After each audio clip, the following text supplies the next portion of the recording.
Oi, gente, bem-vindos ao nosso podcast. Hoje, o nosso livro escolhido para a gente falar sobre é A Triste República, que foi uma obra que misturou a biografia dos quadrinhos do Lima Barreto e foi feita por dois artistas diferentes, né? E a gente vai entender o porquê, para ele, o sonho da época que ele vivenciou, que era um sonho de uma república, se tornou um pesadelo para o povo que vivenciou isso. E para ele também, né? Bom, então a gente vai começar com o que a gente já conhecia, né? E o primeiro ponto de hoje, falado aqui, vai ser a Proclamação da República em 15 de novembro de 1889. O...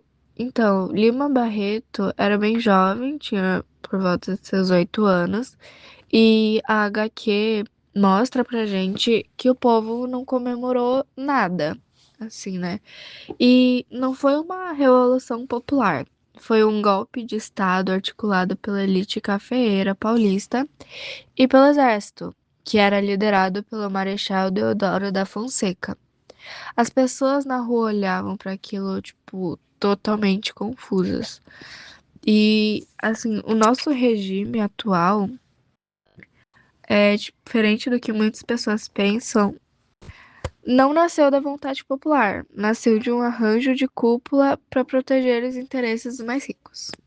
O ensinamento foi importante para a gente entender mais sobre a história da República e entender como que era visto diferente, né, as coisas do povo da época pro que a gente aprende atualmente, uma vivência de uma pessoa que passou por aquilo. Porque o ensinamento ele foi basicamente a primeira grande crise financeira da República, que foi liderada pelo ministro da Fazenda da época, que era o Rui Barbosa. E a gente geralmente estuda o ensinamento na escola como um gráfico de economia, mas a HQ nos mostrou pra gente um lado mais humano, que foi a ganância das pessoas, que tudo isso começou porque, para tentar industrializar o país, o governo permitiu que vários bancos emitissem dinheiro e isso facilitou a criação de empresas. E o resultado disso foi uma bolha gigantesca. Surgiram centenas de empresas fantasmas que só existiam no papel. E as pessoas jogavam na Bolsa de Valores do Rio de Janeiro como se fosse um cassino. Pra gente, a HQ retrata essa bagunça muito claro, né? Homens de terno e cartola lá correndo desesperado enquanto a inflação ficava disparando, o dinheiro do trabalhador perdia todo o valor, e em vez de a República investir em uma reforma agrária naquele momento, ou ajudar mesmo os ex-escravizados, que há pouco tempo tinham sido libertos por causa da Lei Áurea, em vez disso, para dar uma vida em vez de dar uma vida digna para eles, né, o governo gerou um caos financeiro gigante que nem eles controlavam, né, que acabou atingindo até hoje com a desigualdade. Tá, então a gente vai falar agora que, tipo, se alguém acha que a República nasceu em paz, a revolta da Armada, que foi de 1893 a 1894, quebra totalmente essa ilusão. Esse período inicial ficou conhecido na história como a República da Espada, justamente porque os dois primeiros presidentes foram marechais. E estes eram Deodoro e Floriano Peixoto, conhecido também como Marechal de Ferro. A Marinha se rebelou contra o autoritarismo de Floriano e apontou os canhões dos navios de guerra diretamente para a cidade do Rio de Janeiro. Tipo, imagina o terror. E nos desenhos da HQ, dá pra ver as bombas caindo e as pessoas apavoradas fugindo pro interior ou para os subúrbios com as poucas malas que conseguiram pegar.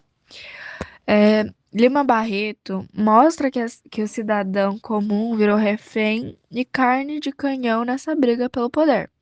A República se consolidou através da violência extrema e do medo. Mais tarde na história, Lima Barreto virou jornalista e viveu de perto a vida cultural na capital, né?